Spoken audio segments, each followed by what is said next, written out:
Polimorfismo. El polimorfismo significa con muchas formas. En programación, se trata de definir diferentes comportamientos para las mismas acciones.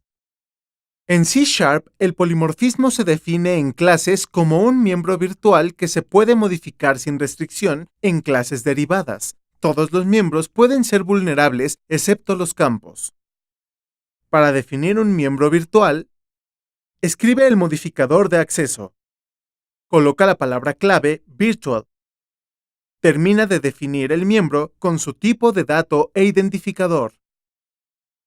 Ahora el método de dibujar es virtual, por lo que clases derivadas pueden modificarlo. Por ejemplo, declara el método con su modificador de acceso en las clases derivadas. Escribe la palabra clave override. Termina de definir el método con su tipo de dato y el mismo identificador de la clase base. Lo que realiza Virtual es decirle al compilador que la implementación puede ser invalidada, y lo que hace Override es decirle al compilador que invalide la implementación del método por otra implementación. Si ejecutas el código en el IDE, puedes observar esta funcionalidad. Ten en cuenta la siguiente característica. Si utilizas base, puedes llamar el método de la clase base sin alterar.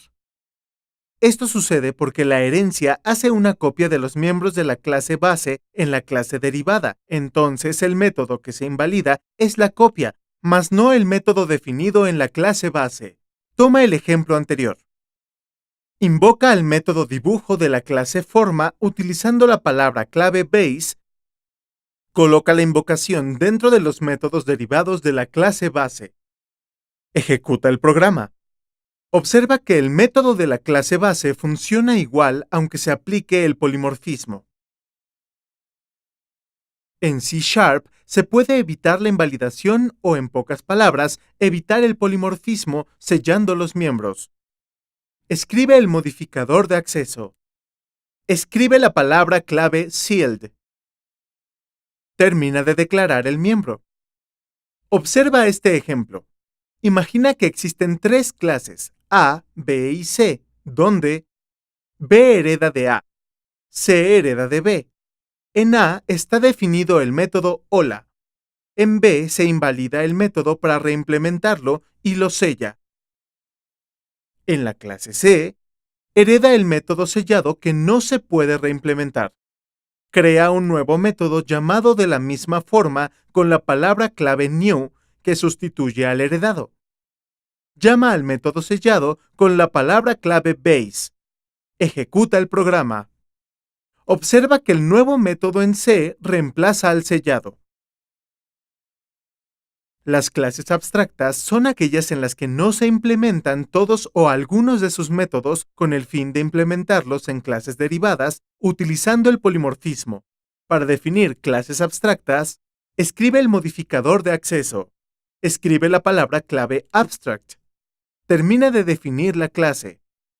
Define de la misma manera los métodos de la clase con la palabra clave abstract.